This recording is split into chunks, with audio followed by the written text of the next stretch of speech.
Hello. Jack, what time did you call this? We're 6 minutes late. What's going on? Don't get me started. I've just watched you age in front of my eyes. Oh, whose idea was it to do a live stream, eh? Yours.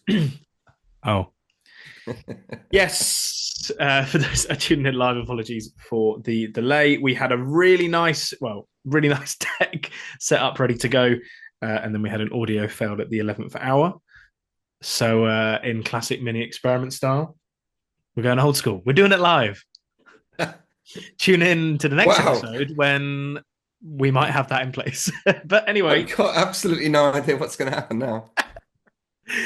yeah, all of the plans out of the window. But we are back. Simon, we started this at the beginning of the year. We had a discussion over Polish Polish pierogies in Krakow in January about wouldn't this be a good idea? And now it's the end of April. We blinked and the year happened. Oh dear. Uh, but yeah, so this is episode 4 of the mini Four. I didn't experiment even show. know that you could count that high. Me neither. It's going to be That's one of those actually days, isn't it? that's part of the delay. So for today's episode, we have a mixture. We have a couple of submitted questions, like we do every single month. We'll jump into a couple of those. But Simon, you have enlisted the help of the Rebel support group, haven't you? I have, yeah. I've got a list of websites and I've just been, last couple of days, been looking through them. So we're going to be reviewing websites of some of the rebels, and I'd like to acknowledge those people. We'll get into a bit more detail about their businesses and so on, but we've got Herman, Nilpa, Luana, Ian, Liliana, Pint Size Trivia. I don't think that's their real name. I think that's their business name.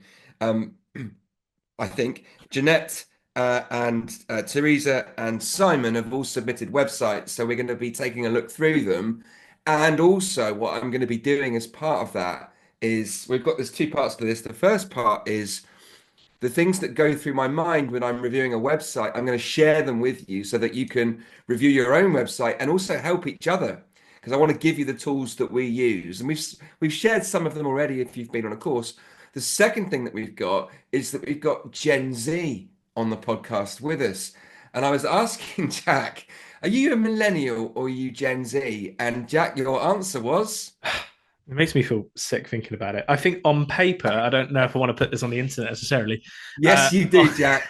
Put it on the internet, Jack. on paper, I'm a Gen Z, but um, they say that people born at the very end of the 90s are stuck in this weird kind of midpoint between Explains a millennial lot. and Gen Z, which they call zillennial, which a makes me want to vomit. But what that really means is you're a Gen Z, but you remember what VHSs are. I think that's kind of the No, halfway point. you only remember what VHSs are because you've watched all movies. That's another Also story. correct, We might but save that's that not for the point. episode That's not the five. point. We're going to be a movie quiz for episode five, Jack. That's what I'm going to be doing for you. I've owned a Anyway, cassette and I can build a website. That's where I put. so why is it important that we've got a Zillennial on the podcast with us today? The reason it's important is because I'm sure Jack won't mind me saying this, and if he does, well, too late. It's about to happen. Grandad's lost control of his face again. The attention span of Jack is very short. So when we'll be looking at websites, and I've sent them to Jack as well, you see what I mean? I didn't even finish my sentence. So a combination of the rebel tools that we use when we're looking at people's websites. I'm going to be introducing you to terms like the hero section, the most important part of a website. We'll be getting into that. We'll be sharing the tools, and we'll be deploying our very own Zillennial, Mr. Jack Aling, who's going to look at a website, and we're going to see if it holds his attention longer than 2 seconds. Good That's the luck. plan. And to get me back, I think Jack's got a list of questions as well that get But yeah, asked let's by get ourselves humans a little and bit warmed up, Simon, robots. before we jump into some Oh of gosh, the this is websites. scary. We've had some submitted questions as well. I'm just trying to figure Brilliant. out where a good place to start is because they are They are strong for 9:40 on a Friday morning. I've literally spent about 10 seconds looking at these and I read them and I went, oh my God, who wrote these? Like, who submitted these questions? They're a tough bunch. Who's been enlisting the help of a large language model just to mess with us on a Friday morning? That's the question on my lips, Julia. Right, strap in. You want to talk about zillennials? Pardon? All right, boomer. Let's move on, shall we? Okay. I'm not a boomer. I'm an X, I'll have you know. What's the big middle between an X and a anyway? Um, so, right, let's get back on track, shall we? Simon, Well, let's get ourselves kicked off with a strong one. So a question we've had submitted is how do we enter a business niche that already feels overcrowded? And I think that's a question that we get quite a lot, especially if those that come through the course, is that those wanting to start up, well, in 2025, any business, honestly. yes. It could be a clothing business, it could be a coaching business, jewelry, food, whatever. Like, they're not the first people to do it, but that shouldn't stop them from doing it. Like, what's your advice on those people who are and want to enter a potentially that overcrowded space? You got any other questions? No. Brilliant. Okay, so business niche, how to enter a business niche. One of the most common things that people say when they've got fear over starting a business is there's already loads of people doing it. Everyone's doing it, right? And I had this exact conversation with one of the smaller humans. In fact, he might be a little bit taller than me now in my house. My middle son, he's very creative, he's very artistic, he's been surrounded by rebel stuff since almost he was a baby. So he's kind of absorbed entrepreneurship. Not that he's that excited by it, but he's kind of, he's kind of interested in creative ideas. Now, the thing Harry said to me was, we were talking about making money and teenagers like money. Teenagers like to ask their parents for money. Their parents don't like to give them money. That we went through this little dance, and I was talking to him about design because he's very good at designing stuff. He's very good at drawing logos and drawing clothes and drawing faces and stuff like that. I said, Harry, one of the things that's gone through my mind, and we talked about this back when he was about 11 or 12. One of the things that's gone through my mind, Harry, is a clothing brand. I guess get this sense because he loves clothes. Really expensive, the clothes that he likes as well. So I'm like, Harry, you could design your own stuff instead of giving your money, instead of being a consumer and making other people rich. Why don't you create your own thing and you have your own clothing brand? And he went, the first thing he said was, everybody's doing it. Everybody's doing it. Okay. And he said, you just go through TikTok, everyone's got their own label, everyone's got their own thing going on. And he just felt that there's just too much going on, right? So the important thing, and for anyone that's got that nervousness about overcrowded market, it doesn't matter how niche it is, what I know to be true is that the vast majority of businesses have already been done. So if you think you've got a brand new idea, I'm like, yeah, Jack will find somebody in Wisconsin that launched that in 2007. So there's already people doing everything. Just assume that for a second. But what I do know to be true, nobody's doing that like you will. And I think the thing that's most important to remember is that you don't need that many customers, most of us, unless you're selling big biro pens at a few pence a go. Most of us don't need that many customers to make the money that we need to make a life-changing amount of money. So if you said like I need 10, 15 customers a week, the fact that there's thousands of people already doing a clothing brand doesn't really matter.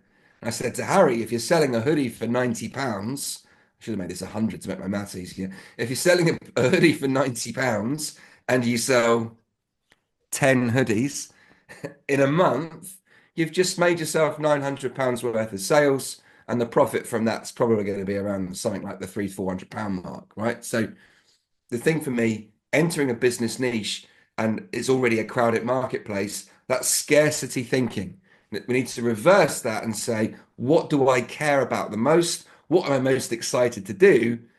And who are my customers that are most likely to buy it? And focus on what you can do, not on the fear of what you can't. That's not bad for a Friday morning, Jack, was it? I went on a So bit.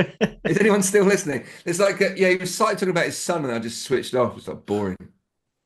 I You think did that's very a, well for a millennial to yeah. say that. I think that is a great point. It comes back to knowing your numbers. I think that's a big part of it, and how big or small you want the business to be. Because, like you said, like 10 hoodies, really in a month, if you kind of give everything, shouldn't that's not the biggest number, Yeah, but two it and a can half bring hoodies a in week. a fair amount of returns. For sure.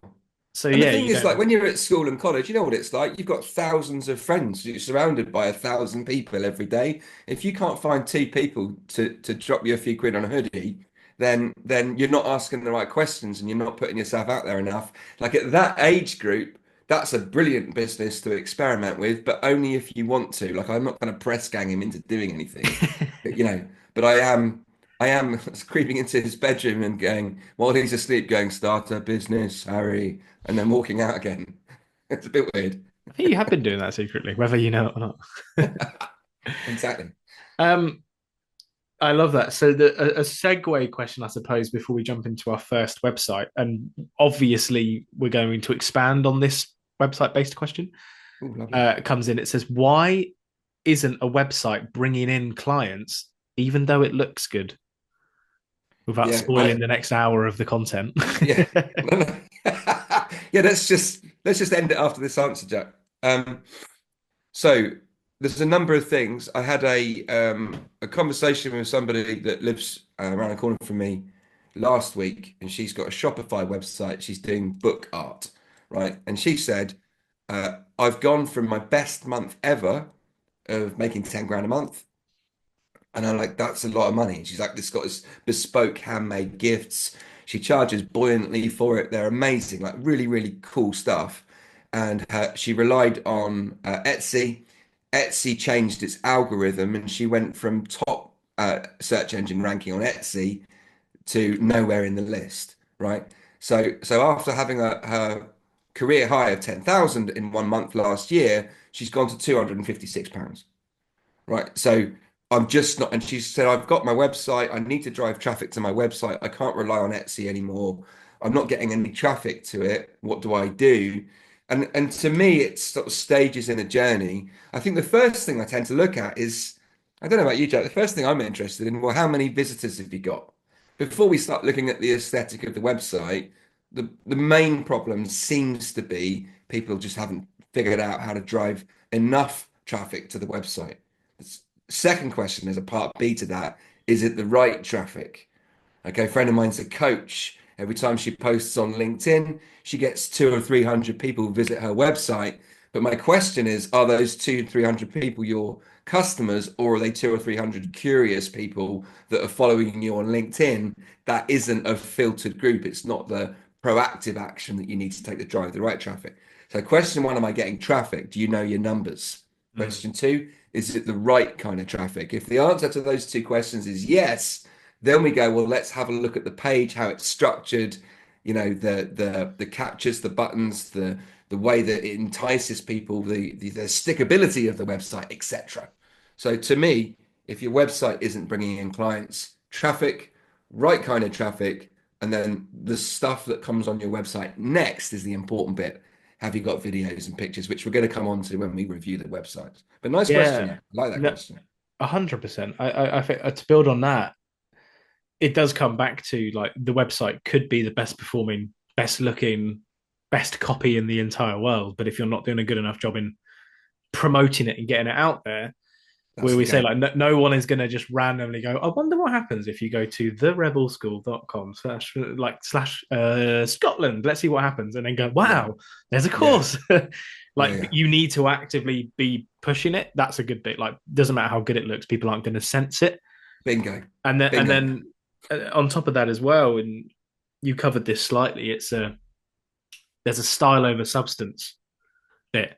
You can have a really good looking website and you're pushing people to it. It's getting the traffic you want. But like you could have the most expensive, graphically, visually interesting thing. But if your call to action isn't there, if the words on the page, if what you're actually asking and or telling your audience isn't there, then it's all of that Visual goodness is for nothing. Visual goodness, Jack. Mm.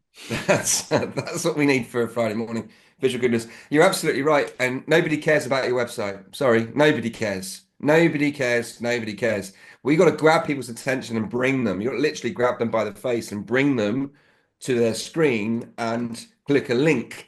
And that piece of information that you've given, Jack, is gold. That there's, I don't know how many websites now. There must be a couple of billion out there now, and nobody is at home typing in your address. And that brings me just quickly before we move on to the next question. By the way, these are juicy questions. The next bit in my mind is around SEO. I get asked a lot of questions about search engine optimization. How do I get my website to the top of Google or Bing or I know, right, or any of the other search engines? Because remember, all of these platforms, the Etsy's, the YouTubes, the Pinterest, they've all got search engines. That's how your customers are looking for your stuff. They're typing it in a search engine somewhere. So Mm. it's important to be aware of SEO, but that is a medium to long term game. And what we teach at Rebel School is just do the basics. Make sure you've got the basic keywords and key phrases. What do I mean by that? The sort of things that people type into a search engine to find your stuff. The gift business that I mentioned, we were looking at what are the terms that are the most searched for terms. And it was interesting, like individualized, that was one of the search terms.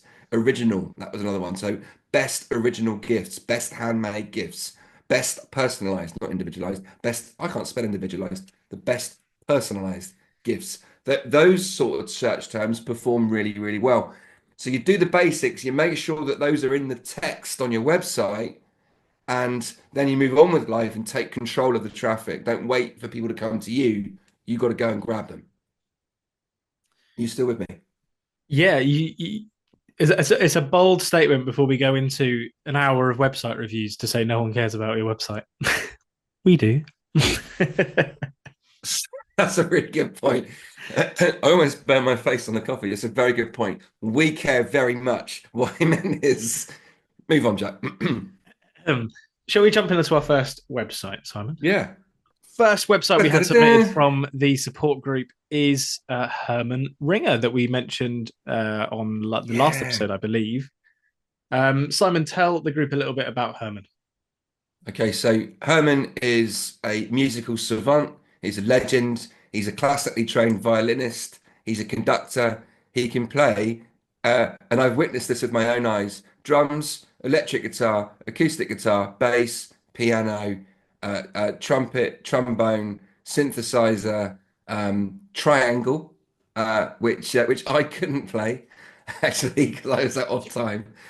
So Herman is producing music for people. So if you're someone that has got a dream, you've always wanted your song on Spotify, or you want to write your own album, you've got some musical talent, but you need some help to produce it, Herman will either produce it for you, or he will teach you how to do your own music production. Or if you are a music producer and you need some help with a song, you need strings on it, for example, Herman's your man.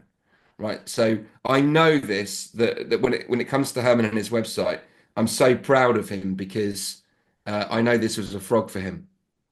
Hmm. So he's done it, and this is great. And that's a really cool picture, isn't it? Okay, so let's have a scroll down, Jack. What can you see on there? Well, I think before I even touch the mouse, there's an important point that I want to kind of reiterate for all of these websites as we go forward is what we call in the course above the fold.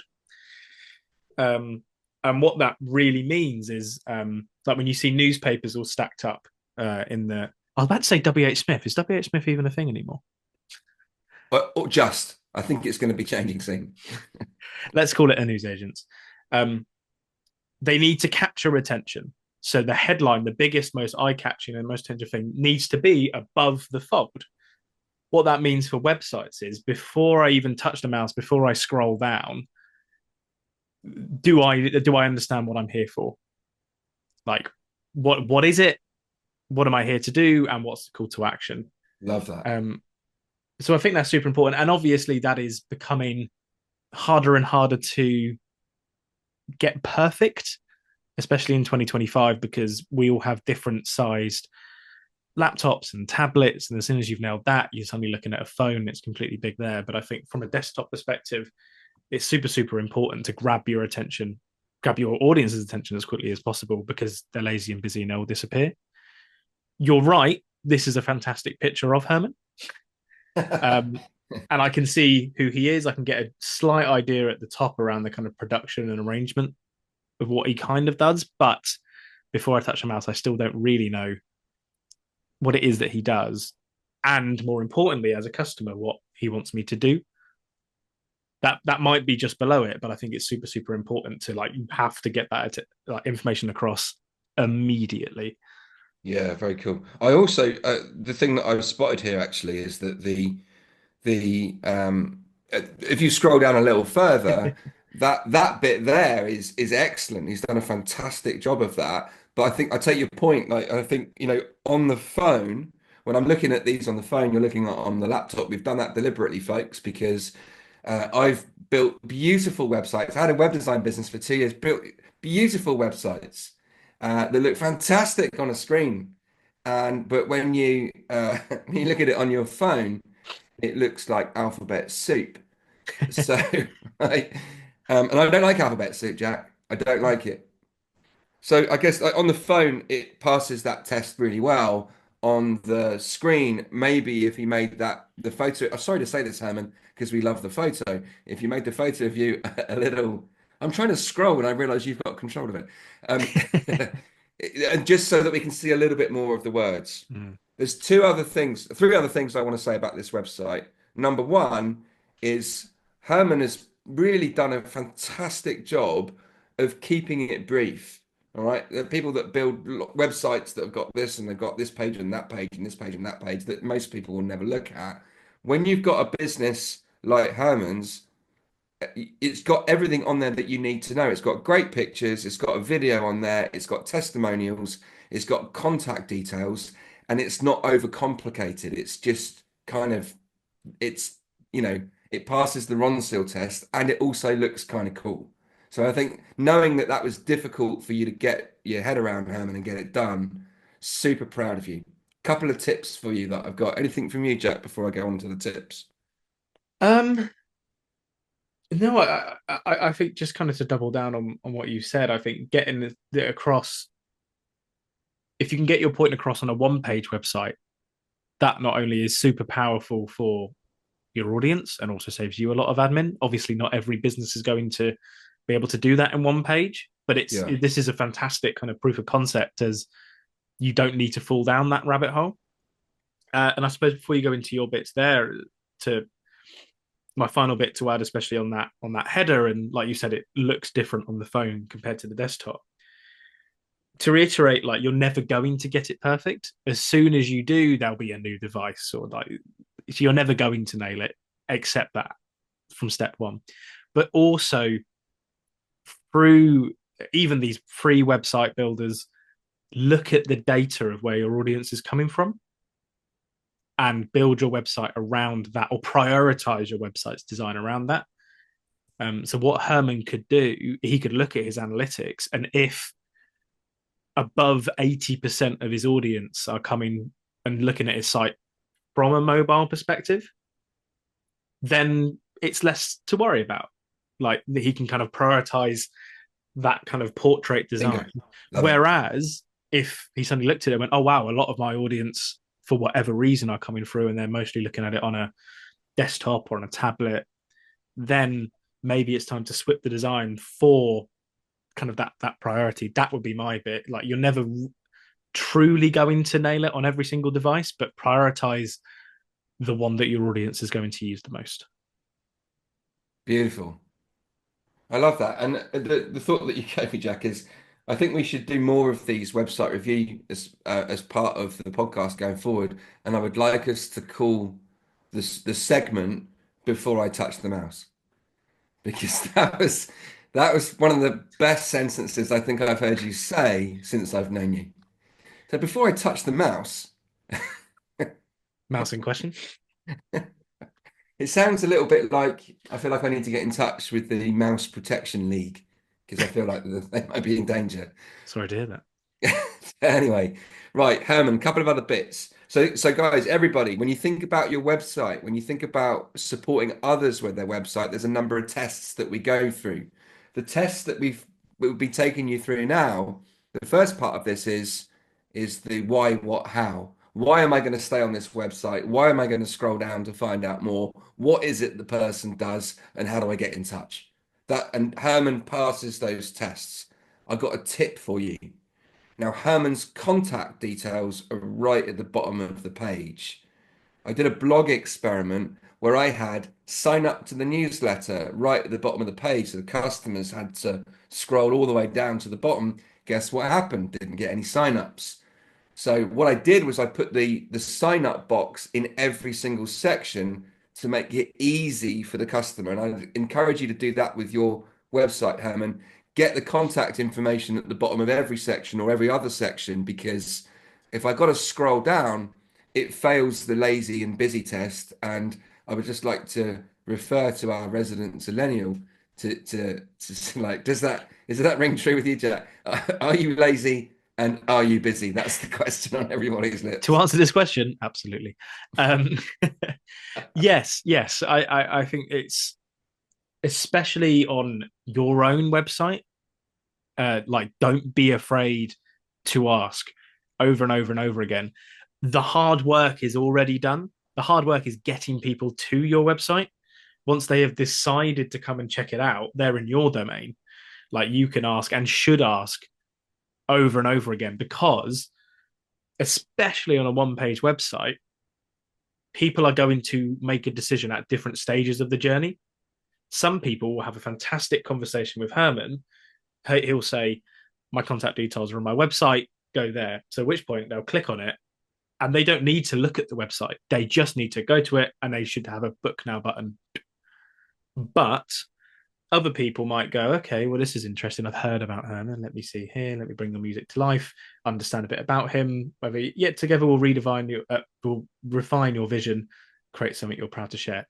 I'm inspired. Click. Like, cool. But that's not there currently.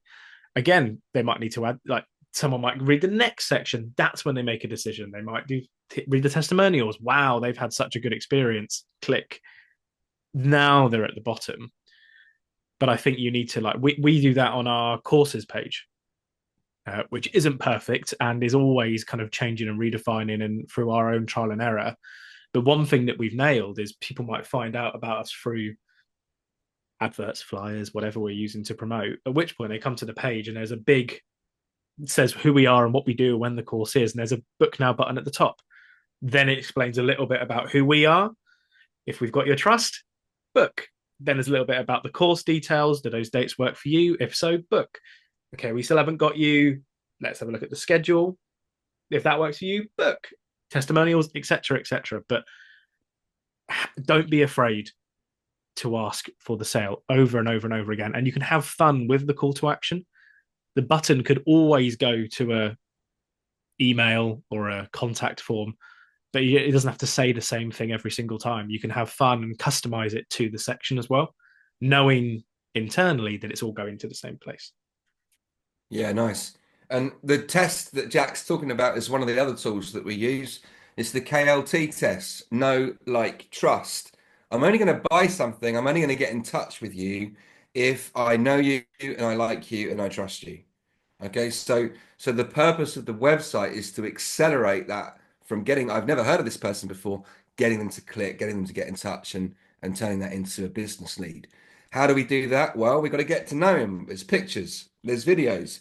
We get to like him, the way that it's written, the content itself, and the trust comes partly from the testimonials. It also comes from a website that's easy to use and easy to read. You'll break trust if it's full of spelling mistakes.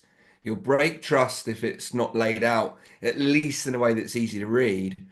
There's one thing, because I know a bit about Herman, there's one thing to me that he could do even more to accelerate trust, and that is to put a bio, some kind of description of his background, why he started this business, his background, because I happen to know that he's got an amazing music CV, and an amazing musical knowledge. And I think, a short paragraph so people can get to know him even more. I think that would really, really help him convert. So, but let's move on to the next one, Jack. We love Herman. Yeah, He's done a great job. here we are at the next one. NB Crafts and Sweets, Simon. So Yes, Nilka's in very it. different vibe from the offset. What are your initial thoughts? Again, I acknowledge anyone that's put something out there and made a start and created something.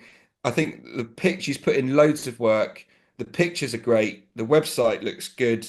I think there's probably like three specific areas. So once again, I'm going in the why, what, how. That's where I start. Why, what, how. When I look at this, does it answer the why? Now, the challenge that we've got with this, just go back up to the hero section for me, Jack, at the top.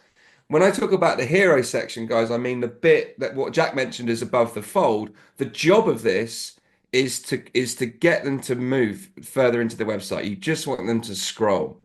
Okay. Now, there's some really good pictures and a really nice video, and I understand why uh, you've put the what do you call it? A filter? Is it a filter? Like a shadowy, Yes, yes, shading. yes, yes, Yeah, yes, yeah, yeah. yeah. The filter over the top because you want the white writing to stand out. The challenge with that is that these hampers look brilliant, but I can't really see them.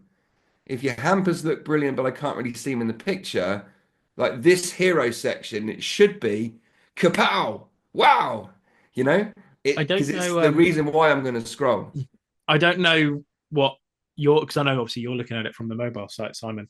On the desktop version, that header section, hero section, is animated. I don't know if it is on your Yeah, it mobile is. version. Yeah, not on the Fantastic. mobile, I don't think.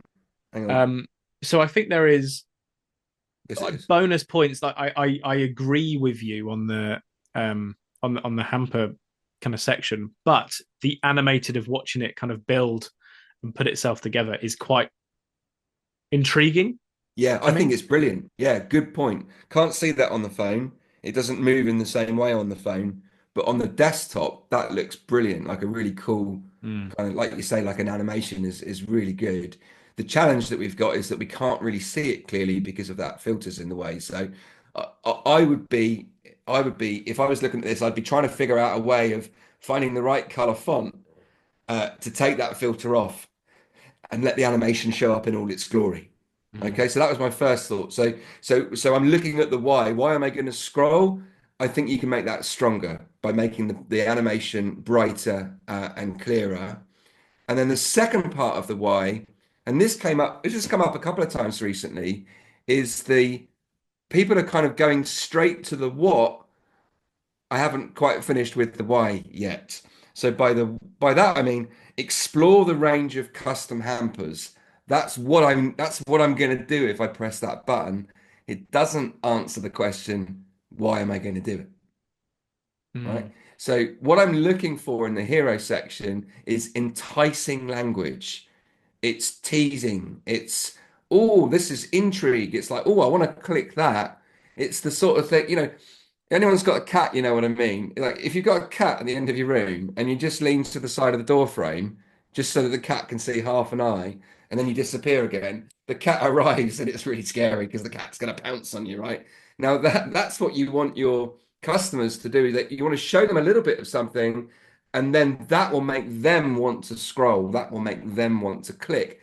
The copy needs to be more enticing. So we're not going to explore the hampers. What we're going to do is discover hamper magic. It's that we need to lift it out of the what and bring it back up into the why. So I'd be looking at a headline. That headline needs to be something like, discover our hamper magic, and range of and the smaller print, range of custom made hampers, and then the button says special offers, right? Because everybody likes a deal. So I don't really want to go shopping, but I do want a deal. I do want a discount. I do, and actually, the button can take them to the same page. It's just you're enticing them to click. These tips are about making your website more stickable. So the why, what, how, I focus lots on the why because that drives attention.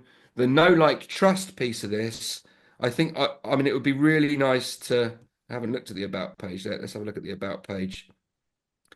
It would be really nice to see a picture of, Oh no. yeah, that's the issue, right? So on that homepage, the websites that have got again a section that's a bit of a teaser section, like in an ideal world, it'll be a photo of the business owner. Hi, my name's Neil Burr, and I started this business because I'm passionate about making hampers. Click here to find out more. Then that button also goes to the shop. So a little bit of an about, because I'm now applying the know like trust. At the moment, it's just like any other shop. But what we can do by personalizing it, and we can build trust with people and let them know why we started this business, what was our first insight, when did we come up with the idea, etc., etc. Those sorts of stories create the emotional connection equals trust. Trust equals sales. Sales equals a happy Jack. Yay! You wonder where I was going with that because I ran I was out. like, oh. I didn't know either. I think what I'd add to that before we jump onto the next website is to go back to our favorite subject over the past couple of episodes, storytelling. Um, I think there's two ways we can go on that. I think the bit that you've just spoken quite heavily about, it's Was I the boring? business owner, the small business themselves, and the story and the people behind that. I think that is a key like selling point of why should you buy from us over anyone else, regardless if they're another small business or not. Having that story, seeing the whites of people's eyes and pulling that across is a great builder of trust and makes you kind of, oh yeah, this is why I want to buy from these people. But also where storytelling also comes in is what I would say of this website, like in terms of selling and showing the hampers and everything that goes into it, it does an absolutely fantastic job.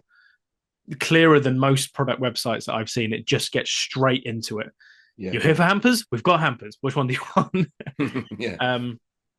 What it doesn't do is go in and build the story of why you want to buy the hamper. This sells the steak, not the sizzle.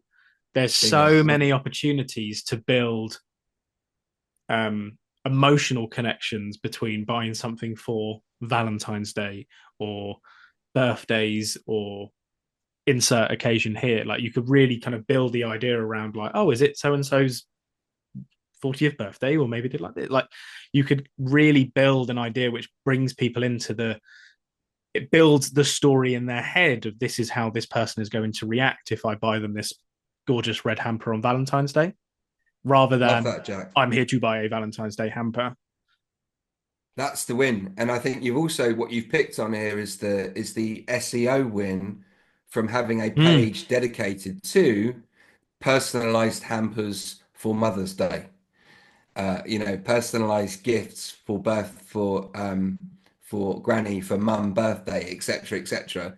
And and just on that point, two other quick things for me. So summary so far is we need to brighten up that image so that we can see the animation, see your brilliant products.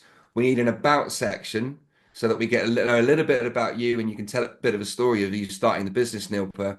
We also need to delete that about page. If a page doesn't exist, you're going to lose trust when someone clicks on it. Um, and that fails the no like trust test. The other bit I think is the logo appears very, very small on both the phone and the desktop. So again, like your business name's cool, nbcraftsandsweets.com. I'm gonna lose trust with you if I can't see the name of the business. Another opportunity to build trust is to let people know whereabouts in the country you are, for example. So if you're based in London, you'd go mbcraftsandsweets.com, based in London, UK. That's just an extra little chip in the game of Mm. trust. So there's something that you need to do about, one of the tips with logos is if there's a lot of space around the logo on the original image, you can crop that image so you can zoom in. But I think for me, the name of the business needs to be a lot clearer. And then the final bit, bespoke items. People don't go onto Google so much, it seems. I had a conversation with Laura about this. We did some keyword research because that's how exciting our lives are. We did some keyword research and found that people don't tend to type in bespoke. What they do type in is handmade. They do type in it's Mm, personalized. Personalized has got a better search engine ranking than bespoke. So you might want to change that menu item to just have personalized instead. that's a really interesting point that can you Thank could you, almost Jack. actually it was Before okay, you but touch the mouse, Jack, tell me more about why that's an interesting point. um really knocked me off the card there. What was I talking Sorry. about? Love you. SEO stuff. About the words that your audience are searching for. Um, I think that there's different ways you can go about that. There's exciting keyword research that Simon and Laura do. There's also other ways, like simply asking your customers, whether you're when you're having a face to face or a conversation, what would you search? How did you find this? Like understanding the exact language and learning that we had about this a couple of years ago. Obviously, our courses and our programs are free to attend. So, like building businesses for free was something that we put quite prominently on our website, on our marketing, because that is correct. What we found from an SEO perspective was actually people were searching for starting businesses with no money or without money, not for free. Same says the same thing, but they were using very different search terms. Yeah. We made that one change and we saw a spike in our traffic because we were starting to show up for what our audience was actually searching for rather than what we thought our audience was searching for. And that's something that is going to it's going to change over time. You're going to learn it by the time you've nailed it. Society is going to move on and then they're going to be searching for something else. Like who was searching for artificial intelligence 10 years ago? Whoever searched the words chat GPT? No one. But now it's going to be the top of all these rankings. So I think SEO is a game that you've always got to it's the unbeatable game and the game you've always got to try and keep up with. But it's Yeah, and I important. think that's where I do this thing about SEO. For me, it's about doing the basics. So at least you increase the chances of showing up in the search 100%. engine. Now, us as small business owners, it's really tricky to compete with. I mean, how many shops in the UK are selling gifts? Like, I'm probably not going to get to the top of Google, but what I am going to be able to do is find ways of increasing the chances that I'll be found. But to me, SEO, the SEO game is do the basics, make sure your website's got the right keywords and key phrases. How do you discover that? Well, ChatGPT can help. There's lots of websites that we talk about at Rebel. We've got some stuff on the Rebel Plus platform about that. But do the basics so at least you show up in the Mm, search. But then you go take responsibility for driving traffic yourself and revisit the SEO later and mm. update it and so on. That's how I kind of think about these things, and it's got me the results that I need. I love that. Should we do one more website before a couple of questions? Yeah, should we look at Luana's? Yeah, I love it. These are the first time I'm looking at most of these websites, so I'm really intrigued to see what this website's even about. This is It's a brilliant domain name, isn't it? getoffmyback.co.uk, All right. which is what I say to Simon all the time. Very nice. Okay. Okay, so I think that this, to Wow. me, Jack, this website, brilliant domain name. That passes the Y test. I want to find out more. Okay. It Hmm. also looks really cool. The challenge that I think we have is, what do you reckon? You're from a lazy and busy perspective, you're right. I'm intrigued more than most websites to go in and Yeah, explore, but yeah. I look at that and go, wow, what is it? Yeah, that to me is, I mean, you heard it from our resident Zillennial. Before you touch the mouse, Jack, he's, this is going to stick. I'm going to get you a t-shirt with this on. Right, so the thing for me is it fails the Ronseal test. It's got some why. It's like there's a bit of intrigue, but it's missing the second part of the why, which is throw me a bone. Give me a little bit more about what this is. Not actually, that wasn't a bone. Oh. So the you've done a great job, Luana, of making this. The colors are fantastic. I recognize those colors. The colors are fantastic, and it's got the intrigue, but it's not giving me quite enough information at the moment. So because we're just trying to figure out what it is that you do. So, Jack, be curious, click on some stuff and see what you can discover. Ah, Oh, hello. Okay, yeah. so Clicked on the logo at the top. I suppose that was my before we get into this bit really quickly, that was my next bit. Again, it's it's surviving off its intrigue basis, but I just went to scroll, and my immediate thought was, I can't. I don't. yeah, It's not obvious where to click. So if I'm really excited to dive into it, I can click around, click a logo. Oh, that does something. yeah, From a lazy yeah. and busy perspective, some people might not be that invested in it. They might go, "Oh, I've done something wrong. Something's broken. Swipe away. It Goodbye." doesn't look, yeah, yeah, I'm going. So maybe, and it's that thing, it's always one of the things about design, isn't it? Like compromising the look and feel of something when it looks really cool, but I don't want to compromise it too much. But also, I do need some information. I need a little bit more just to get that click over the line so you don't lose people. So cool. Okay, so we've got somehow. Um, hit the about for me, Jack.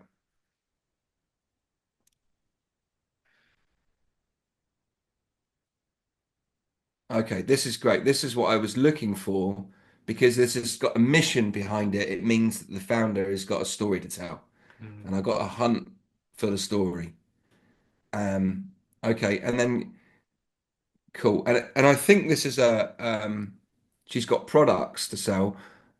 Uh, Well, I think yeah, I suppose to build on that, if we go back to this main section here, this block of text like is fantastic in terms of I suppose selling the stizzle, selling the why, like kind of building an idea of like I love the like we want to empower you to be positive during pregnancy, and then it goes into the reputation that birthing has. The call, and this is a key bit about call to action is like there's one thing having a call to action, there's another thing having the right call to action. Like I'm going to explore what this buy now button does in just a moment, and it's fantastic that it's there, but I don't know what it is. I don't know what I'm about to buy. I don't know if it's at this point, and this is why I wanted to come in these completely blank. I don't know if it's a service. I don't know if it's a product. I don't know what the thing I'm about to click on this button is. And it goes to a PayPal button about positive birth affirmation cards. Interesting.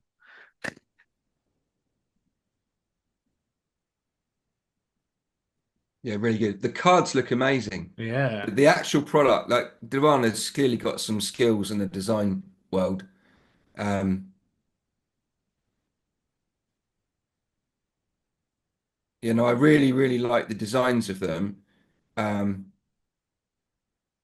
and the website's cool. It looks cool. Okay, so here's a few thoughts then, Jack, before you touch the mouse. Um, what did you do? You touched the mouse. Jack, get off my back.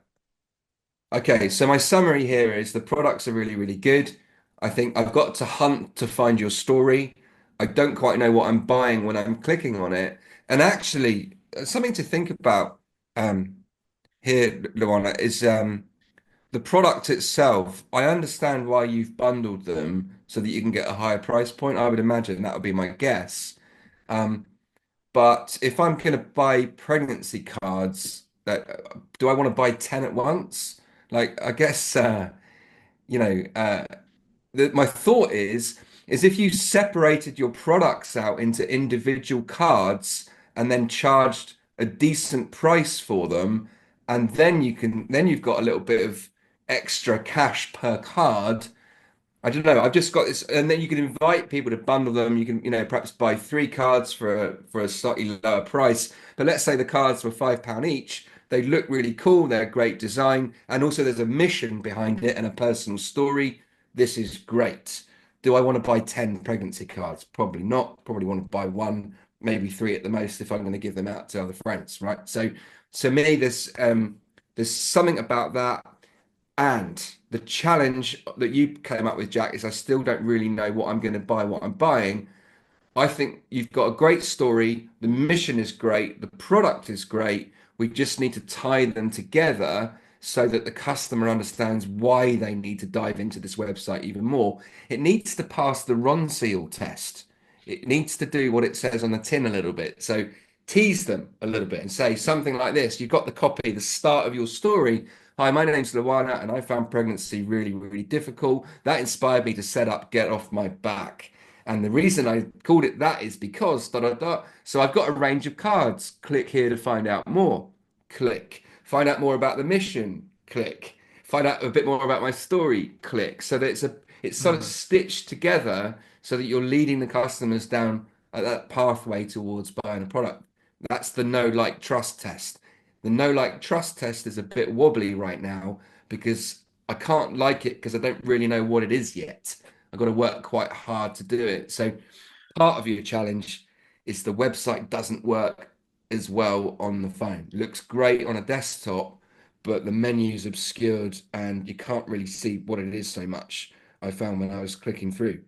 So I think that's or maybe that was just me. It's kind of working, you know, But bit of it's but both. it's regardless whether it's you or not. I think that's a great point to build it with the user in mind and different skill sets of users in mind. Not everyone is um, going to be so aligned to a slightly more uniquely designed website. We're I think built the to concept is scroll. brilliant here. You're right. Yeah, yeah. Mm. I think it's a super super strong website. Once you've had a conversation, like you have the conversation in real life, you discover about it from somewhere else. If you understand the what, the what and the why, then come to the website, it's fantastic. If you're coming at the website with completely fresh eyes, it's a little bit tricky to decipher to get what is Yeah, it, and also how do yeah. I get it? You And kind of it's got to you're absolutely right. It's solve the that riddle. balance of it's like a bit of intrigue, isn't it? It's a bit of intrigue. Like Yeah. so it sort of held me long enough, but I don't know if it would have held me long enough if I wasn't doing website reviews with you this morning. And I think there's something in here about the fact that you're doing cards for pregnancy is what makes this business special.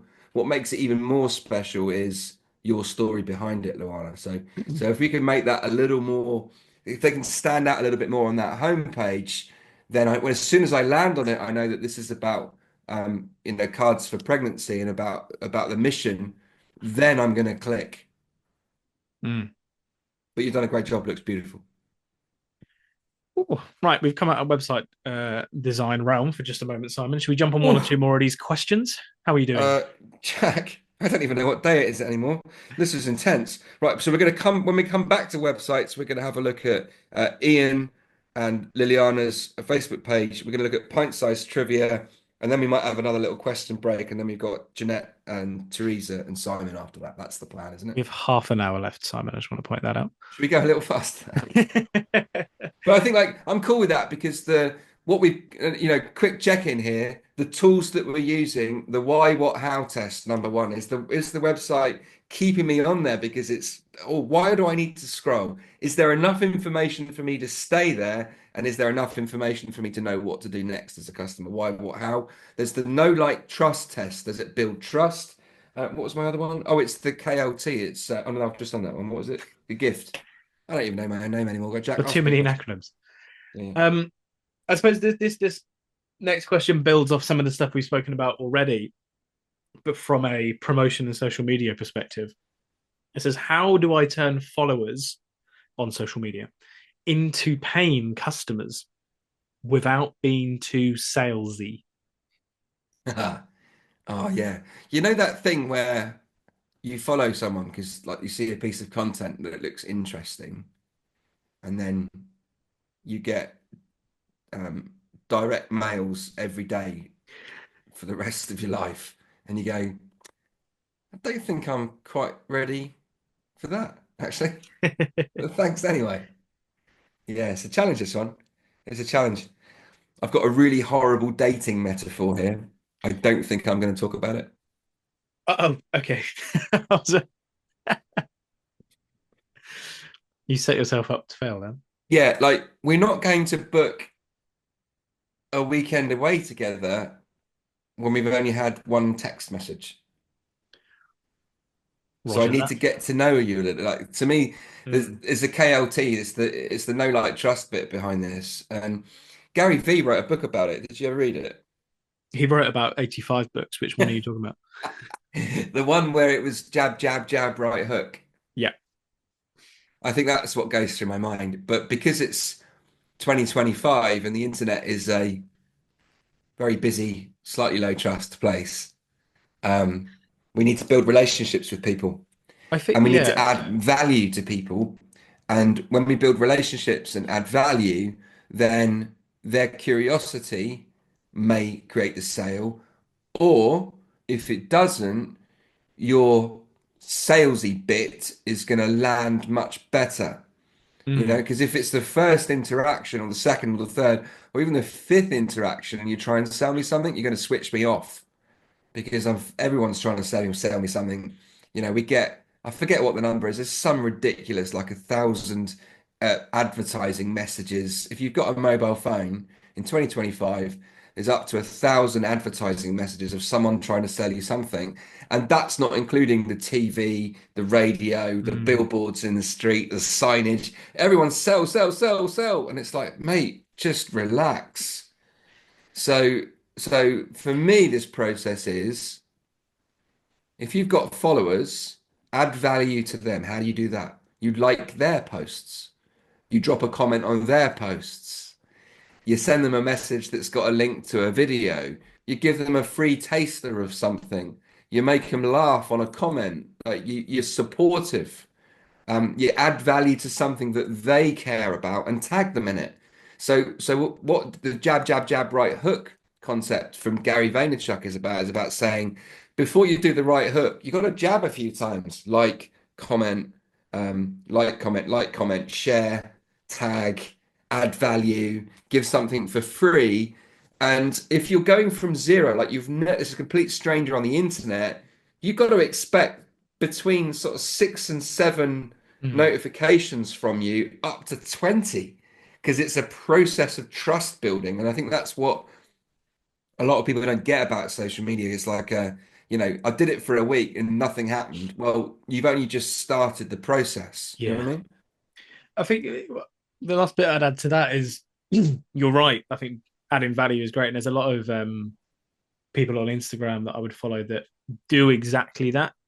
Like it's 95% value. If nothing else, what they're putting out on Instagram does enough for what they need.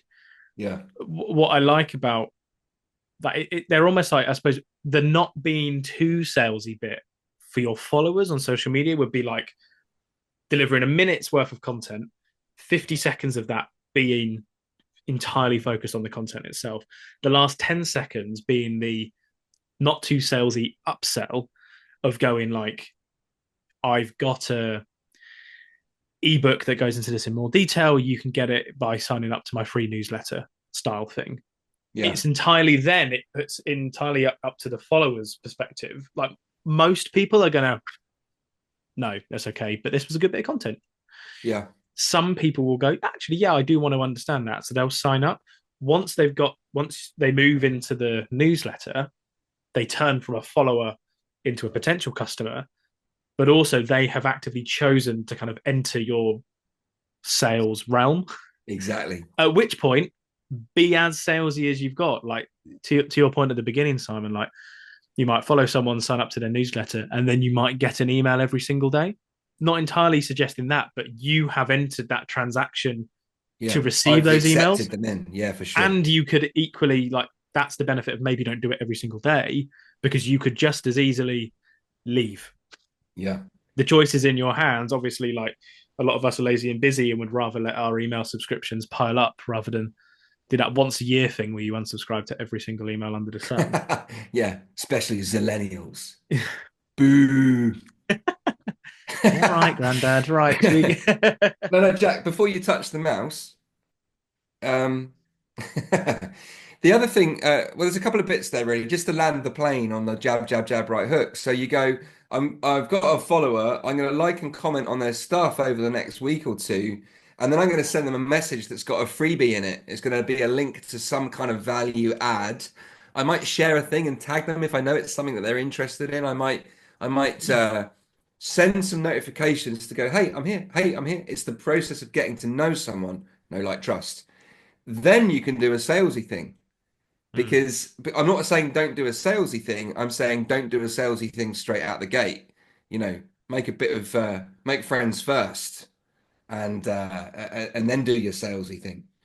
Um, so the other piece of this, Alan, the other founder of the Rebel School, Alan, um, tells me this really funny story. He tells it to me every time I see him, because they're on a tour of the Rebel Finance School. They're taking the Rebel Finance School around the country, and now if you followed the Rebel Finance School, you'll feel like you know Katie and Alan already. If you don't know what the Rebel Finance School is, and you're interested in having money in your retirement, the new course starts in June 2025. So go on that. And we can pop links in the Facebook group later, right? So it's absolutely phenomenal. It's a totally free course, teaches you to think about money completely differently. And the case studies that they're collecting are unbelievable. They've had incredible impacts on people's lives with money, right? So Alan and Katie, they're going around the tour. They're going to Manchester and Scotland and London and Southampton, Birmingham, Coventry, Leicester. And I was with Alan in Leicester, and he said, well, when I go to these events, we get like 50, 60, 70 people show up, and someone walks in, and I greet them at the door, and I go, hello, I'm Alan. And they say, yes, I know. And he's like, that's not what you're supposed to say next. What you're supposed to say is, well, my name's Simon. It's really nice to meet you. But every single person coming in the door feels like they know Alan and Katie so well. Why? Because they've watched hours of their videos, right? So if you want to get to a place where your followers can be turned into customers, your customers need to get to know you. Video is a brilliant way of doing it. You can touch the mouse now, Jack. Thank you. It's good. Right, shall we jump in and grab another couple of these websites with that in mind? I was hoping you were going to say that. Thank goodness for that. So here we go. We got another one here, rebellionwebsites.com. That's a nice name.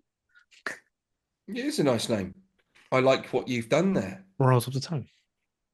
So, whose business is Ian's business? Right, brilliant. So we've got Rebellion websites. I'm looking at it on the phone as well. Um, okay, now again, I'm looking at the why, what, how. That's what's going through my mind right now. Why, what, how? No, like, trust, lazy and busy. Those are the things that go through my mind when I'm reviewing any marketing, not just websites. So let's have a look at the why, what, how. Now, Rebellion Websites is the name of the business, and we've got that in the logo at the top, but we've also got that in the hero section. Now, that's gone straight into the what.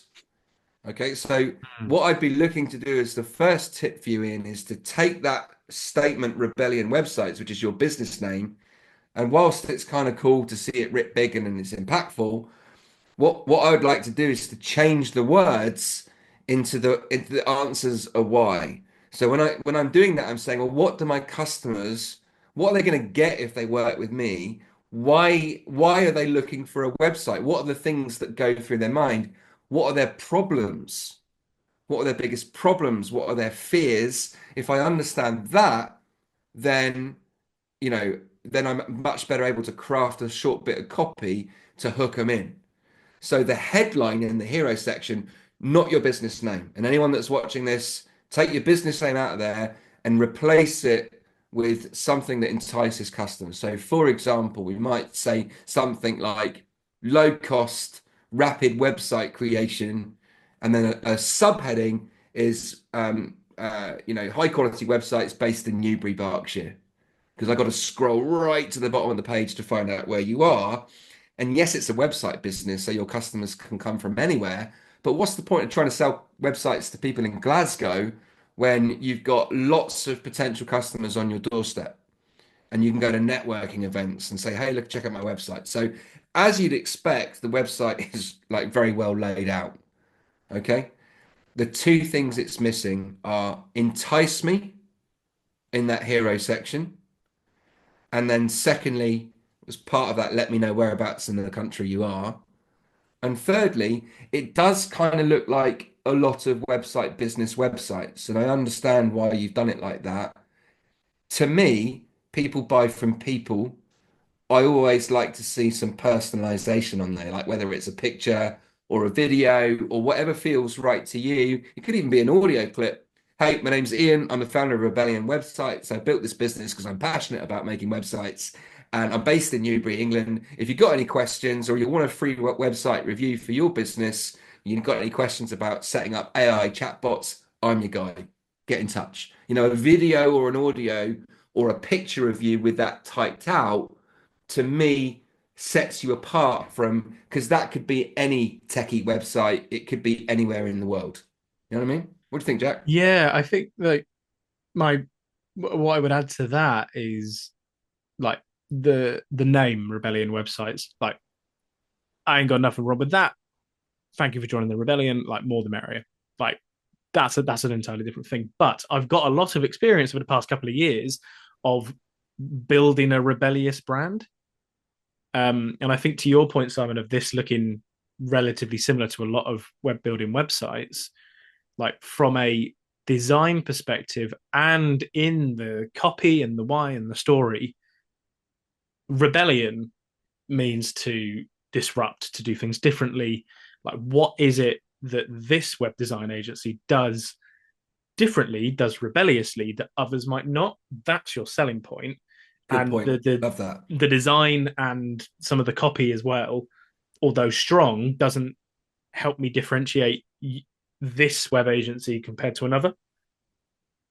So that's Yeah. what that's a win, and that could be the types of website you design. That could be your experience in it, because I can see as this scroll down, like 23 plus years in digital content creation, like there are tips and like within this, bringing that up to the surface within that kind of header hero section at the top as to why is this different, why is this rebellious, why should you pick us? Yeah, great. Great. And I think that's a great insight. You missed the trick with the word rebellion, be a bit more rebellious. And I think the my mind just went black, Jack. Blank. What was I going to say? Literally, it's just gone. I don't Oh, know, I I know didn't what it touch the was. Right. mouse. So talking to this point about accelerating trust and how video and audio and pictures of actual humans in a world where you don't really know what's real anymore is critical to accelerate trust, right? And to me, if you've got all that experience, Ian, I would, as a potential website customer, if I was jumping on your website, the first piece of content that I see, the five biggest mistakes business owners make when they commission a website, when they get a new website. A piece of content like that from you to share what Mm. your knowledge and skill is, that would be a great trust accelerator. So I'm sort of thinking like it's always about adding value. It's always about giving your customers something for free and enticing them to click on the damn thing. Because you might have the best ideas in the world, but if no one's clicking, no one's going to see Again, similar to getoffmyback.co.uk, we are it. winning in great domain names. This is Yeah, no, I'm proud of the Rebels with great domain names. This is brilliant. a little bit of cheese. So Jeanette, we met in Camden. Hi, Jeanette. Jeanette, let's have a look at this. A Hang on little a minute. bit of cheese. My I remember immediate I bit remember a was conversation with Jeanette, Jack, when she went, I know it's a bit weird, but I just really love cheese. That is the business I will start. hero. Great. Brilliant. My immediate um, thoughts as this loaded in. Again, I don't know what you can see on um, your phone, Simon. It did have for the briefest second. I'll see if I can put it on the screen again. A loading screen as the page loads in. But the little loading screen, the little three dots jumping around, looks like little wheels of cheese. So 10 bonus points. 10 bonus points for making everything cheese related. Okay, so once again, the tools that I've got in my mind, the why, what, how, the know, like, trust, and the lazy and busy. So the trust builder and the why, what, how, couple of things here for me as I look at this. The first is I think you've got to take a much better quality picture than that, Jeanette. It's a bit grainy, it's a bit dark. And I think if you can get, even if it was, not doesn't necessarily have to be one of your cheese products, you can go to Mm. Pexels or Pixabay and download a brilliant high resolution photographer quality picture of cheese. because that you're missing an opportunity to smack me in the face. Okay, so that's the first bit. And Jack doesn't like to miss an opportunity to smack me It in the face. doesn't. Yeah, it doesn't scream "I love cheese" as you. No, it I really screams love Jack cheese. wants to hit me in the face. That's what it screams. So I think that's the first win. The second win, again, like with the others, the size of the logo, I think we need to figure out that conundrum and get your business name written larger. And then thirdly, the why, what, how thing going through my mind, where it says British regional artisan cheese and products. That's not why I want to explore your website. That's what your website does. What I really want is the why, which is delicious artisan cheese from Hertfordshire, or we can go even more sort of advertising and would do you like cheese? Or is it time for cheese? It's time for cheese, Time for everybody. cheese. It's sort of so the a little bit like I was saying, rebellion websites answer the why, grab my attention with something that sounds fun and it sounds exciting. Like call yourself the cheese master of Hertfordshire and stick that in the middle there, like because you love cheese. That could be your headline. And then the strap line underneath is British regional artisan cheese and products with a button that says enter shop because we've Mm. missed the call to action from the hero section. The hero section needs a call to action. I think this. Yeah, I think what I would add to that, and I've just had a quick scroll and explore of the website, like that top section. You're right about the imagery. I think, especially when it's a product based business like this, a lot of creative businesses, a lot of food businesses, like imagery should be at the forefront of all of it. Yeah. Like having so many images, you want to build the idea of like not only the cheese that you sell, but building the idea of how that cheese could be presented and how that cheese could be sold. Like you want to go, oh, so someone's looking at your website, they can suddenly see how it looks in a charcuterie board, how it looks on A what? another charcuterie board. Basically, I'm going to finish this and go eat a lot of meat and cheese. That's what I've decided I'm going to do. Jack, before you Uh, touch the mouse, this is the mouse that's going to like this website. Uh, damn it. I think you're spot on with this, with what you said. And the thought that you triggered was there's some great stories behind these each individual cheeses.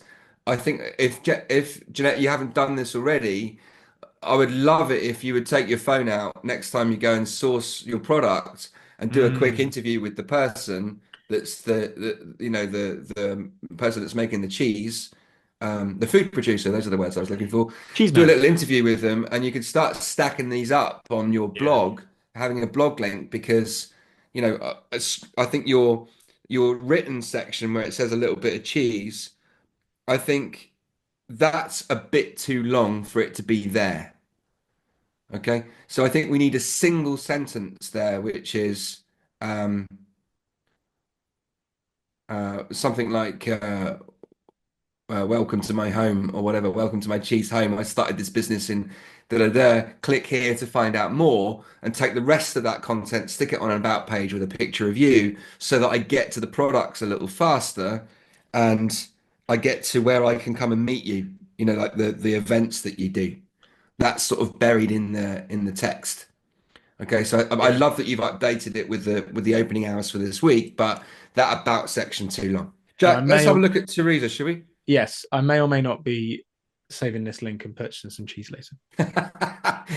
I love that we've done this because it's your Achilles heel. What have you done? So Teresa, TJ Allen Art came to our Bristol course, I think it was, probably February 2020. I've got a funny feeling. I think she might have been part of the Nothing, course that nothing got weird shut happened down then. halfway through because something happened in March or whatever. So here's the thing then. When you look at Teresa's website, Jack, I don't know about you, but the quality of the website and the quality of the images are off the chart. I mean, Teresa, 100%. I happen to know is an incredibly talented artist. And I think, yeah, it's interesting. Like what goes through your mind? I think this, because to me, like it's such a good website and that picture is so incredible. That's something that Teresa painted and drew and painted. Well, Like, and I think that's my main takeaway. And I'm trying to figure out how it becomes the selling point because I realized as I continue to explore the website that it's about safari wildlife artwork. And you're right, Mm. that is, but this is the best testimonial I think an artist can get.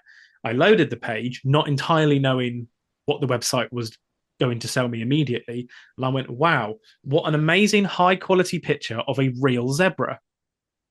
And then I went, oh my goodness. I Yeah, think how the photo is framed in the banner, at least on the desktop, doesn't show off enough that this is a piece of artwork. I think it's yeah, so close, and I don't. Something about how it's framed makes me go, "Nice picture of a zebra." Oh, yeah, like I think there's something, and then you can see the picture kind of underneath as we go into the kind of inspiration and approach. The photos in the background, it's not photos, the artwork in the background. That's my point. Oh my goodness, like that is a much better example of look at the artwork I've produced yeah. rather than being so focused into it that you kind of lose just how impressive it is. Yeah, I'm just looking at it as I'm listening to you talk on the phone. I think um, I've done a piece of work with a couple of artists over the years, and I look at this and I go, there's a local element that's I've got to find on the contact page that I miss. I think Teresa's missing an opportunity to use brand Buckinghamshire UK and be like I think I'd be looking at building her fame locally as because she's a pastel artist, right? So to create that out of pastels is just I can't even compute. It's just incredible talent. So to me, website's brilliant.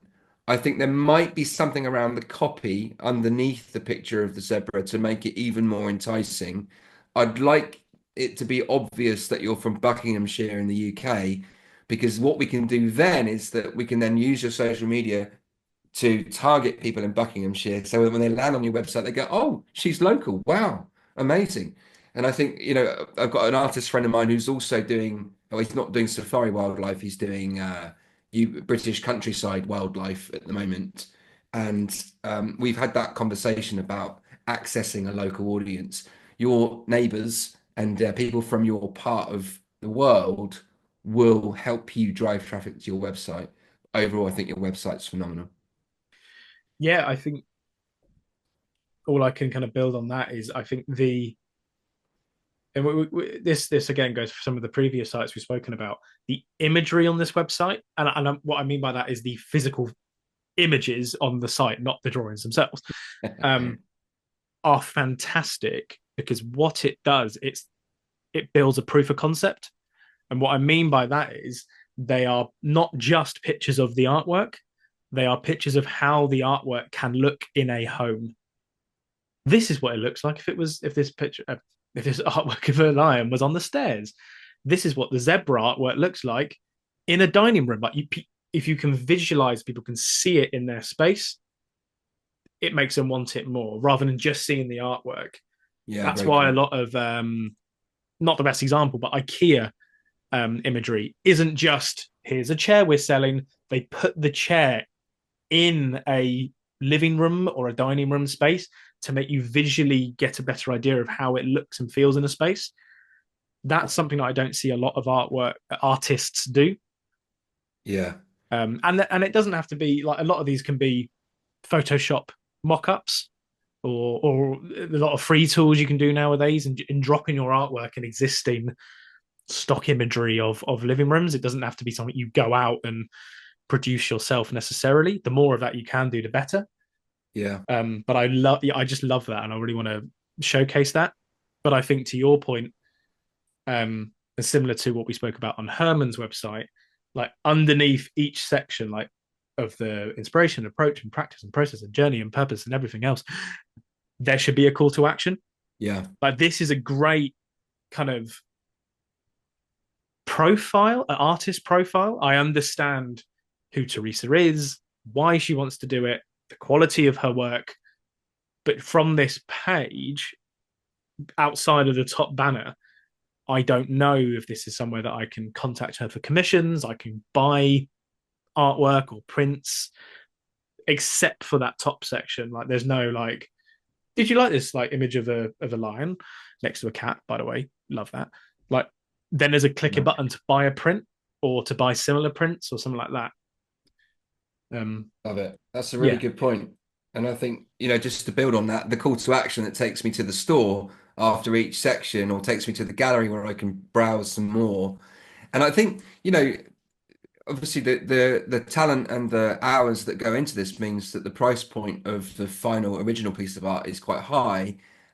And maybe there's an opportunity to showcase some pictures of the gallery, like so I can see a different section on the homepage. Here's some more of my stuff because I can only see, well, there's, the images are small other than the zebra, obviously.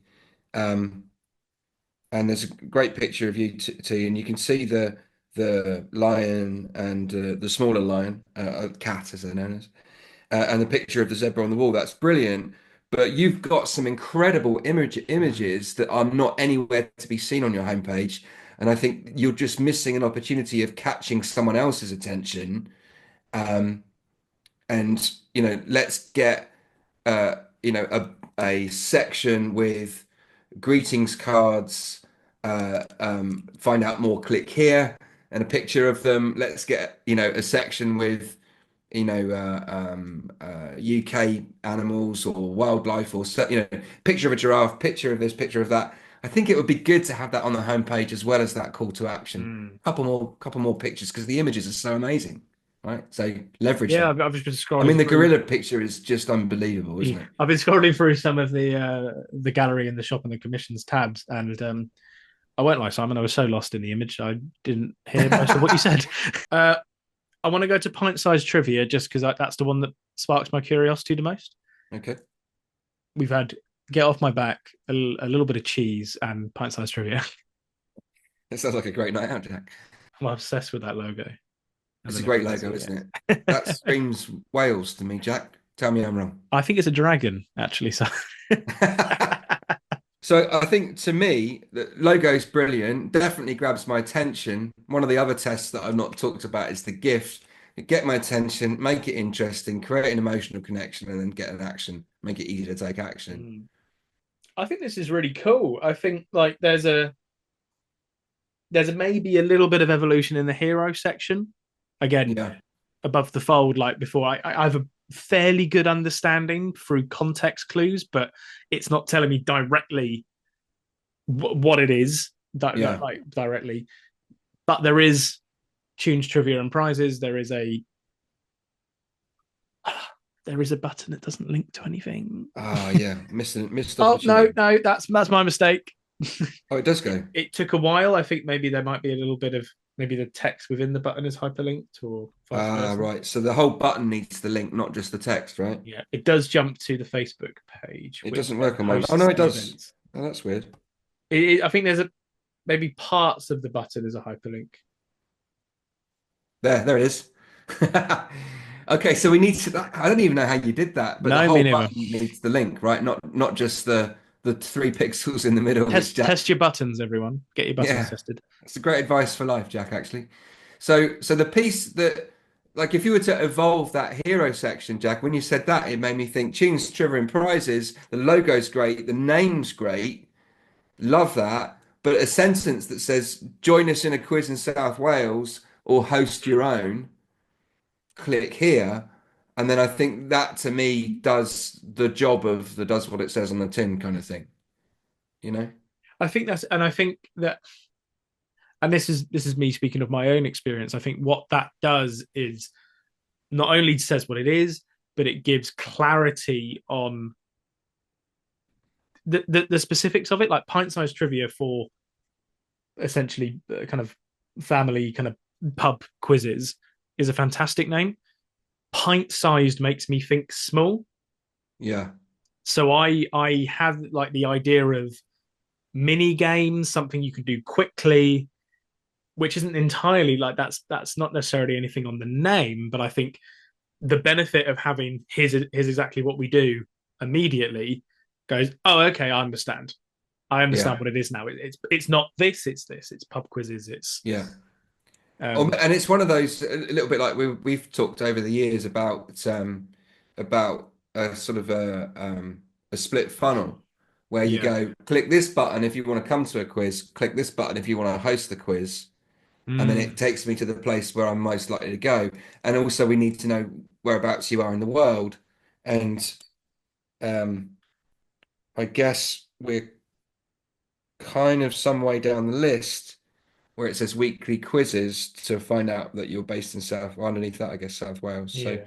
if you know those locations, then it's a little easier. But there's something about being clear about that in the top, I think.